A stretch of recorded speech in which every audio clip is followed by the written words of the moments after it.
السلام عليكم. ازيكم يا حبايبي عاملين ايه؟ جايبه لكم النهارده الجزء التاني لانمي جامد جدا. بيحكي عن شاب حزين وكئيب، بيكون نايم دايما على السرير، ما عندوش امل في اي حاجه، وبيتفرج على الانمي وبس. هوب بتحصل ليه المعجزه اللي هتغير حياته كلها. بيلاقي نفسه بيموت وبيتولد من جديد، وبيلاقي نفسه كمان ان هو انتقل لعالم السحر، وابوه كمان بيكون الملك. بس المنحوس منحوس، بيكتشفوا ان هو ما عندوش قوة سحرية، فبيقرر ابوه وامه يتخلصوا منه عشان خاطر ما يجيبش ليهم العار. لكن ما يعرفوش ان هو عنده قوة تفوق التخيل والتصور، كمان قوة ملك الشياطين بنفسها. تعالوا نكمل الجزء الاولاني ونشوف الواد ده عمل ايه مع اللصوص اللي هاجموا ابوه وخلصوا على جنوده كمان. بس قبل ما نبدأ، ما تنساش تصلي على الحبيب وتحط لايك للفيديو وتشترك في القناة لو لسه ما اشتركتش. ويلا بينا نكمل الحدوتة. بيبدأ الجزء التاني بهاروتو وهو فري وهم عند اللصوص، وبيبدأ يثبتهم بالحواجز بتاعته وبيستجوب فيهم. وبنعرف ان هو مش لصوص ولا حاجة، وان هم جنود من المملكة جنبهم، جاية تزعزع الاستقرار عندهم عشان تحتل المملكة بتاعتهم. وبتسألهم فري ازاي دخلتوا المملكة وفي حراسة على المدينة، بيعرفوها ان في حد بيساعدهم. وبيسأل هاروتو نفسه ازاي قدروا يدخلوا بسهولة كده بكل الحراسة اللي موجودة ديت، وبيستنتج ان اكيد في خاين سلطته عالية جدا عشان خاطر يقدر يدخل كل دول مرة واحدة من غير ما حد يشك فيه. وبيقوله الزعيم ان هو قاله على كل حاجة يعرفها، وبيطلب منه ان هو يسيبه يرجع مملكته. بس هاروتو بيقوله مش بالسهل كده يا حبيبي، انتم زعلتوا بابايا، وانا اللي زعل بابايا ازعل منه انا. وبيأمر فيري تولع في المكان كله باللي فيه كمان. ايه الشر ده كله يا ابني؟ وفعلا فيري ما بتصدق وبتولع فيهم كلهم، وبيفضلوا يصوتوا ان حد يلحقهم، بس ولا حياة لمن تنادي. وبيولع جزء منهم والباقي بيحاول ان هو يهرب. وبعد كده بيمشي هاروتو وفري على البيت، وهاروتو بيقول لنفسه انا هبقى اكتب رسالة لوالدي من حد مجهول على كل اللي حصل النهاردة. وبنروح لتاني يوم، وفي جندي بيقرأ الرسالة لأبوه اللي اسمه جولد، وبيعرفوا ان اللصوص كلهم ماتوا محروقين، وان نسبة صغيرة جدا هي اللي قدرت تهرب، وان كام واحد منهم احنا قدرنا ناخدهم عشان خاطر يحكوا لنا اللي حصل هناك. بيتضايق جدا جولد من اللي سمعه، وبيقول ازاي حراسة الحدود ما خدوش بالهم من الاول ان كل دول جنود، وانهم باين عليهم جدا ان هم مش لصوص. وبيأمر الجندي ان هو يبلغه اول باول باللي بيحصل. وبتسأله بنته شارو مين يا بابا اللي ولع في الناس ديت، بيعرفها ابوها ان هو ما يعرفش، بس بيجي في باله على طول فيري لانها الوحيدة اللي تقدر تتحكم في النار كويس جدا. وبعد كده بيقول لبنته ان فيري دي اقوى منه بكتير، وان هي اكيد هي اللي عملت كده. بتسيبه شارو طبعا وتطلع تجري على فيري عشان تفهم منها ايه اللي بيحصل. وبتروح تسألها هو في نسختين من اخويا، اعترفي ما تنكريش يا فيري. بتقول لها شكلك سخنة يا حبيبتي مالك. بتعرفها ان هي امبارح شافتهم هي واخوها وهم طايرين، وراحت بعد كده على اوضه اخوها لقيته نايم في سبع نومه، بس ما حستش منه بنفس الهله اللي بتحسها منه على طول. وبتصدم جدا فيري لما بتعرف ان هي بتحس بقوه اخوها، وبتبدأ تحكي ليها فيري عن قوة هاروت الجبارة اللي شافتها منه من أول مرة، وإن هو كمان كان طفل صغير لسه رضيع، وإن هو كان في اللحظة دي كمان كان أقوى منها بكتير.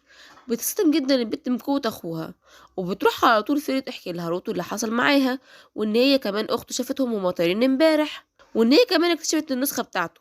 بيصدم جدا هاروتو منها، وبيفضل يفكر لو هي خايفة منه دلوقتي أكتر من الأول، وبيحط كاميرات مراقبة حواليه عشان خاطر يشوف هتعمل ايه بعد اللي عرفته، ولو هي فعلا بتراقبه. وبتبدأ البنت فعلا تراقبه في كل مكان وفي كل حتة كل يوم لمدة أسبوع كامل، ومش بتيأس أبدا. نروح بعد كده هما بيفطروا سوا، وبيعرفهم جورد إن في حفلة في مدينة تانية، وإن أمه وأخته هما اللي هيروحوا يحضروها مكانه المرة دي. بيعترض جدا صاحبنا وبيقوله على الأقل لازم ياخدوا فيري معاهم عشان تحميهم لو حصل لهم حاجة. ويسألوا جولد على فيري ان هو بقاله فترة كبيرة ما شافهاش. بيعرفوا ان هي راحت تخوف الوحوش اللي في الغابة عشان محدش فيهم يهجم على اهل سكان المدينة. نروح بعد كده لصاحبنا وهو بيراجع كاميرات المراقبة اللي كان حاططها على امه واخته، وبيكون مديله انذار ان هما في خطر. بيفتح الكاميرات وبيلاقي ان الجنود اللي معاهم كلهم مش قادرين على حمايتهم، وان اللصوص كمان قدرت يخلصوا عليهم كلهم. وامه اول ما بتشوفهم كده بتطلع تجري منهم، وبتفضل تستخدم السحر بتاعها عشان خاطر تحمي نفسها منهم ومن ضرباتهم، بس للاسف بتصفي ايديها. وبيظهر مرة واحدة حاجز بتشاور عليه شارود عشان خاطر هي عارفة ان المكعب ده مكعب اخوها. وفعلا الام بتوافق وبتروح ورا المكعب، وما بتبقاش مطمنة قوي، بس الشارود بتحاول تطمنها وتهديها.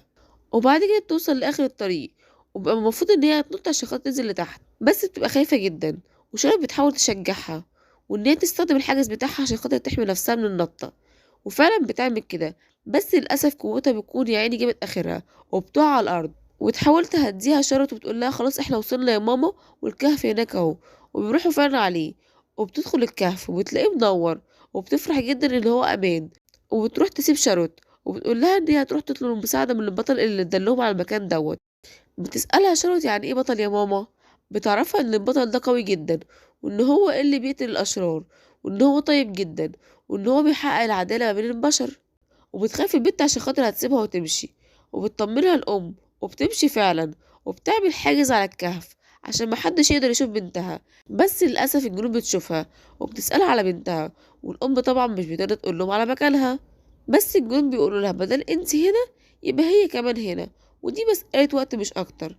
بتروح الأم المتخلفة مطلعة الخنجر بتاعها، والزعيم بيخاف جدا لما بيشوفه، بس الغبية بتحاول تقتل نفسها بدل ما تهجم بيها عليهم، بس هوب دبل كيك الخنجر بتاعها بيتكسر وبيتفتفت 500 حتة، والأم بتتصدم من اللي حصل وبتقع على الأرض من الصدمة، بس صاحبنا هاروتو بيلحقها قبل ما تقع وبيعتذر ليها عشان خاطر اتأخر عليها، وبيكون متعصب جدا، وبيبدأ يهجم على الجنود كلهم وبيستخدم سحر الرياح وبيكسر عظمهم، وبيروح بعد كده لهاروتو على الكهف عشان خاطر يدخل أمه ويطمن أخته إنها بخير، وإن المساعدة هتجيلهم قريب، وإن هي متخافش ومحدش هيقدر يعمل لهم حاجة. بس شارلوت بتبقى خايفة جدا تبص على اللي بيتكلم معاها لأن هي عارفة الهالة القوية ديت، بس بتحاول تستجمع قوتها وبتلف ولأول مرة بتنادى عليه وبتكلمه، بيصدم جدا لأنها أول مرة تكلمه، بس من جواه بيكون طاير من الفرحة لأن أخيرا أخته كلمته، وبتسأله أنت بقى البطل اللي أمي بتحكي لي عليه؟ بيقول لها أيوة أنا البطل، وبيكون بيقول لها كده عشان خاطر ما تخافش منه أكتر من كده، بتقول له أنا كنت حاسة إنك فيك حاجة غريبة ومريبة من زمان، بس دلوقتي عرفت السبب، والقوة اللي عندك دي عشان خاطر تحارب بيها الأشرار مش أكتر، وبتعتذر ليه لأنها كانت بتعامله كل الفترة اللي فاتت دي وحش، بتقبل منها الاعتذار، بس بيقول لها إن الموضوع ده لازم يكون سر ما بينهم، ما ينفعش حتى بابا يعرف، بتقول له بس أنا كده هكدب على بابا لأول مرة، بيبقى هاروتو مش عارف يقول لها إيه، بس بيهرب من الكلام معاها وبيقول لها أنا هروح أخلص على الجنود اللي برا، والأول مرة شارلوت ما بتبقاش خايفة من قوته. نروح بقى لجولد والجندي اللي معاه دوت بيحكي له آخر الأخبار واللي حصل مع مراته وبنته وإنهم بخير وإن المساعدة وصلت وفيري كمان راحت على المكان اللي هم فيه، وإن الجنود اللي كانوا هناك تم القضاء عليهم كلهم، وجنودنا إحنا فيها شوية إصابات مش أكتر. بيفرح جدا جولد وبيقول لنفسه يا ترى مين اللي أنقذهم وليه أنقذهم، وإن هو ليه مقالش على هويته الحقيقية، وبيسأل هاروتو على رأيه، وطبعا هاروتو بيكون في قمة الانشكاح وبيقول له إن البطل الحقيقي بيحاول دايما يخفي حقيقته. قال له كلامك صح، ده حتى شارلوت برضه قالت عليه نفس الكلام إن هو بطل برضه. وبتيجي شارلوت وأمها وفيري أخيرا، وبيفرح جدا جولد إنهم بخير، وعلى عكس المتوقع شارلوت لأول مرة بتروح تحضن هاروتو في وسط صدمة ودهشة للجميع من إمتى الحب ده. بتقول لهم شارلوت إن هي لما حست إنها مش هتشوفهم تاني قررت إنها تتغير وتحب أخوها، وبيبقى باباها ومامتها مش مصدقين برضه اللي هما شايفينه، وفيري بتبقى غيرانة جدا على هاروتو، وهاروتو طبعا بيكون طاير من الفرحة لأنه أخته أخيرا حبته.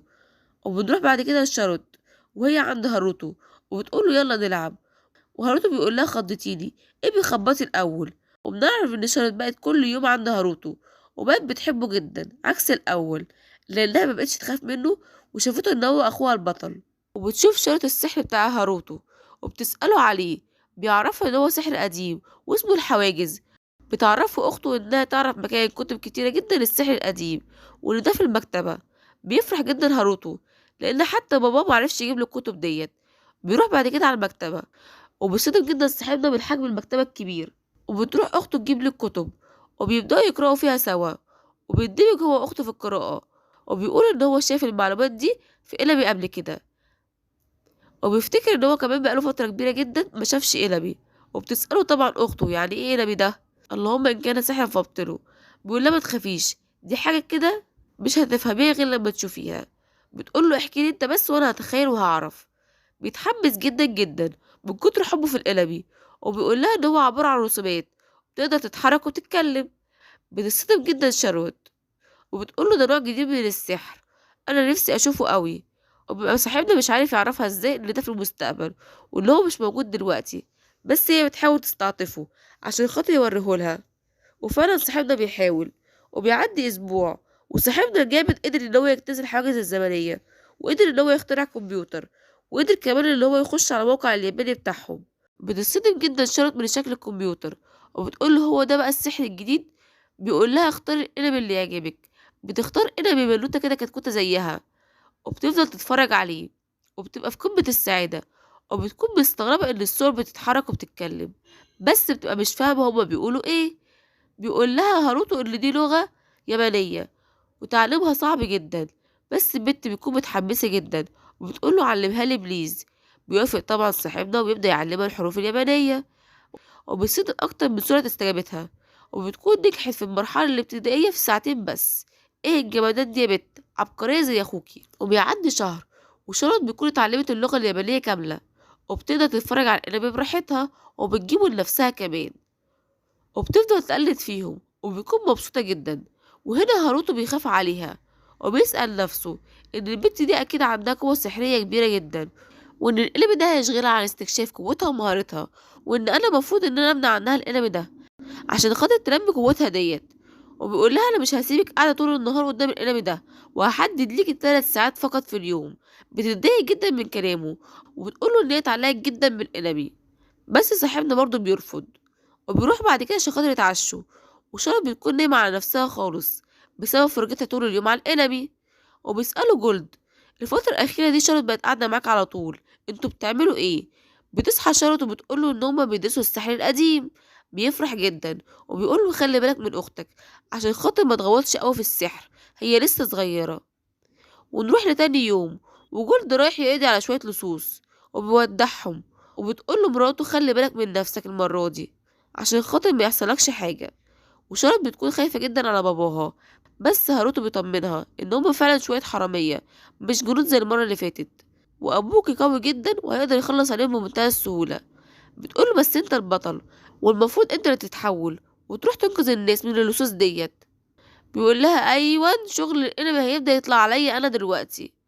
وبتفضل تقنع فيه لحد ما بيوافق، وبيعمل لنفسه لبس اسود عشان خاطر محدش يعرفه، وبيكون شكل اللبس عليه حلو جدا. بتصدم جدا شارلوت من شكله وشكل اللبس عليه، لان هو مش حلو بس ده خلاه كمان فعلا شبه الابطال الكبار فعلا. وبتطلب منه ان هي تروح معاه، بس هو طبعا بيغير صوته وبيقول لها ان ده خطر عليها، وان هو عامل ليها حاجز مراقبة عشان خاطر تشوف كل اللي بيحصل من مكانها هنا. وبيروح هاروت عشان خاطر يخلص على كل اللصوص، وبيحدد مكانهم من كاميرات المراقبة، وبيقفل عليهم بحاجز عشان خاطر ما يعرفوش يهربوا. وبيروح عشان خاطر يخلص عليهم، وبيعرفهم ان هو بطل العدالة الجديد وجاي عشان خاطر يخلص عليهم. وبيبدأوا يهجموا عليه، بس على مين يا حبيبي؟ بيضرب فيهم لحد ما بيخلص عليهم كلهم بكل سهولة. وهنا بيوصل باباه وبيسأله انت مين، وانت اللي خلصت عليهم كلهم كده؟ بيتوتر جدا هاروتو، وبيبقى مش عارف يقوله ايه، بس بيستجمع قوته بيقوله ايوه انا. وبيسأله باباه يا ترى اسمك ايه، وبيبقى مش عارف يقوله ايه، بيقوله لسه ما اطلقتش اسمي على نفسي. بيقوله جولد انت اللي بقى انقذت مراتي وبنتي، ويا ترى ايه هدفك بقى من الاول؟ بيقوله هدفي هو العدالة، ان لازم احققها. وبيسيبه بعد كده بيطير وبيمشي. بيصدم جدا ابوه من اللي شافه عشان خاطر بيطيروا كده. بنرجع لهاروتو وبيبقى متوتر جدا من اللي حصل، وبتيجي ليه شاروت وبتبقى مبسوطة جدا جدا بيه وفرحانة بيه، وبتقول له هتروح تحقق العدالة تاني امتى بقى. بيصدم جدا لانها مش هتكون اخر مرة، وبنعرف انها خلته يروح كل يوم يحقق العدالة بعد ما كان مش بيخرج من اوضته اصلا. ايه الحب ده كله لاختك يا ابني؟ وبتعدي فترة وبنعرف ان هو قعد شهور في المكتبة بيقرأ في الكتب، وعارف معلومات قيمة جدا جدا جدا وفادته جدا جدا جدا. وبيكون أخيرا قدر ان هو يخلي النسخة بتاعته تتكلم وتتحرك. وبنروح بقى لأوضته، وبتيجي أخته تصحيه، بس بتلاقي 2 منه. بتصدم جدا وبتسأله مين فيكم أخويا الحقيقي. بيعرفها هاروتو ان هو النسخة الحقيقية، وبيقول للنسخة التانية نام انت مكاني دلوقتي عشان خاطر انا لازم انزل دلوقتي. بس النسخة بتعترض، وبنعرف ان هو عمل نسخة متذمرة وكسولة زيه بالظبط. وبينزل يستقبل الامراء اللي جم عندهم، وبيكون ولد وبنت اخوات، وبيكون الواد في نفس سنه كده، بس بيكون شكله رخم جدا. وبيكون كاره هاروتو وبيكون اسمه لايس، وبيروح يقول لهاروتو: انت بقى الواد اللي لقوك في الشارع واتبناك جولد وما عندكش اي قوة خالص، اكيد جولد معرفش يربيك كويس، انا بقى هاجي اربيك وأعلّمك الأدب، والنبي يا أخويا أنت اللي عيل صفر وقليل الأدب ومشفتش حتى بجنيه على بعض رماية، بيقول له هندخل في مبارزة مع بعض، بس جولد بيعترض طبعًا، فالواد المغرور بيقول له ما تخافش أنا هاتعامل معاه بالراحة، بس في الحقيقة جولد بيبقى خايف عليه من ابنه أصلًا، وبيروح يتبارز بالسيف معاه، وبنعرف إن الأمير ده في المستوى التاسع، وأقوى مستوى هيوصل له هو المستوى ال40. وبنعرف إن جولد في المستوى ال32 وإن أقوى مستوى هيوصل له هو 32، يعني هو جاب آخره. وبنعرف إن أمه في المستوى ال14 وتقدر توصل لمستوى ال33 لو جمدت قلبها بس شوية، مش كل حاجة الانتحار. ونرجع للمبارزة، وبيهجم الواد المغرور على هاروتو، بس هاروتو بيقدر يتفاداها الضربة بكل سهولة، بس الأمير بيتعصب جدا وبيقول له ما ينفعش تتفادى ضربتي بكل سهولة، أنا لازم أقدمك وأربيك من أول وجديد. وهاروتو عشان خاطر يريح دماغه من الواد المغرور دوت والرزل ده بيفعل على نفسه الحاجز عشان خاطر يحميه من ضرب الأمير، وبيفضل يمثل إن هو بيوجعه، فالواد الرخم بيفضل يستفزه بالكلام وإن هو مقدرش حتى يضربه زي ما هو بيضربه وإن هو ضعيف جدا، وهاروتو بيكون جاب آخره منه وبيقوم يضربه فعلا وبيوقع الواد على الأرض من قوة الضربة. بيتعصب الواد جدا وبيروح يهجم على هاروتو، بس هاروتو مش بيديله فرصة وبيفضل يضرب فيه، بيتعصب أكتر وبيهجم عليه بسحره سحر النار، وبتزعق فيه أخته عشان خاطر ما يستخدمش السحر في القتال، بس الواد الرخم مش بيهتم بكلامها وبيهجم على هاروتو، بس هاروتو بيعمل حاجز وبيمتص قوة النار بتاعته، بيتعصب أكتر وبيحدف عليه أكتر من كرة سحر، بس الحاجز بياخدهم كلهم. وبتزعق فيه أخته وبيقول لها بص الواد الرخم اللي مش محترم مش راضي يخليني أصيبه وبيلغي سحري بكل سهولة. قال له هاروتو أنا ملغيتش سحرك، أنا بس خزنته جوه الحاجز ده، ايه رأيك بقى تجرب كل سحرك كله على بعضه مرة واحدة؟ بيترعب الواد من المنظر وبيركع عليه وبيتأسف ليه جدا عشان خاطر ما يأذيهوش، وبتيجي عليه أخته تعتذر برضه ليه على رخامة أخوها وبتسأله انت فعلا في المستوى التاني؟ بيقول لها أيوة، وبيستأذن منها وبيسيبها وبيمشي وبيقول لنفسه أخيرا هطلع لأوضتي بقى. نروح بقى للأمير لايس وهو متضايق جدا من اللي عمله معاه هاروتو وبيقول ازاي حتى عيل صغير ما عندوش سحر يهزمني وانا الأمير وريث العرش وازاي اتهان كده. بيجي المساعد بتاعه وبيقول له على ميعاد الحفلة وانك لازم تطلب من شارو تيجي معاك الحفلة، بيقول له ده عيلة متخلفة ورخمة اخدها معايا ليه؟ المساعد بيقول له ده لمصلحتك ولازم تسمع الكلام. بيوافق الأمير على كلامه وبنروح لهاروتو وهو في أوضته وبتدخل عليه أخته وبتكون رجعت من الحفلة ومعاها هاروتو النسخة، وبيكون متضايق جدا جدا من هاروتو الحقيقي عشان قدره في حفلة غبية زي كده، وبيقوله إن حياتي دي مش عجباني ومملة جدا وإن هو عايز حياة كويسة، وبيروح على السرير عشان خاطر ينام. وبتسأله أخته هو أخويا النسخة ماله، بيعرفها إن هو تعبان شوية بس مش أكتر، وبتعرفه شرط إن الأمير دعاها لحفلة تانية وبيقول لنفسه إن نسخته تعبانة جدا وإن هو لازم يروح بداله مع أخته عشان خاطر يحميها، وبيبدأ يراقب المكان ويأمنه كويس، بس بيلاحظ صاحبنا حاجة غريبة جدا بتحصل في الغابة، ناس شكلها غريب وعاملين طقوس غريبة وشكلهم بيستدعوا حاجة غلط، بيقول لنفسه أنا لازم أروح أفهم اللي بيحصل هناك، وفعلا بيروح هاروت عليهم وبيسألهم انتوا بتعملوا ايه هنا وهل أخدتم موافقة من المدينة الأول بالكلام دوت اللي بتعملوه؟ بيتعصب جدا واحد منهم وبيقول له انت اللي مين وايه اللي جابك هنا وانك اكيد فرد من المدينة الحقيرة ديت، وبيطلب من باقي الفريق انهم يخلصوا عليه، بس هاروتو بينفعل جدا وبيقول لهم انا هخلص عليكم كلكم وشكل الكلام مش جايب معاكم فايدة، وبيبدأ يفجرهم كلهم وبيقعوا كلهم في الأرض من قوة الانفجار، بس الناس دول كانوا فعلا عاملين تعويذة استدعاء وبيقدروا يستدعوا فرسان أقوياء جدا اللي ماتوا قبل كده وبيطلعوا بشكل هياكل عظمية. بيفرح جدا هاروتو من شكلهم لأنه كان بيشوفهم في اللعب والأنمي بس، وقدر أخيرا يشوفهم على الحقيقة وبيبدأوا يهجموا عليه، وعلى عكس المتوقع بيقدر يخلص عليهم كلهم هاروتو بكل سهولة، بس للأسف بقى إن هما بيرجعوا يتجددوا من تاني، مهما حاول يخلص عليهم بيرجعوا تاني وبيهجموا عليه، وبيكون هاروتو في ورطة كبيرة جدا لأنه مش عارف يخلص عليهم ازاي ولا قادر إن هو يسيبهم ويمشي. يا ترى هاروتو بقى هيعمل معاهم ايه؟ ده اللي هنعرفه في الجزء اللي جاي واكتر كمان. انتظروا الجزء التالت من حكاية هاروتو ما تنسوش بقى اللايك والكومنت بتاعكم اللي بيفرحني جدا وبيحمسني استمر، وتصلوا على النبي في الكومنتات، وتشتركوا في القناة لو لسه ما اشتركتوش. والسلام عليكم ورحمة الله وبركاته.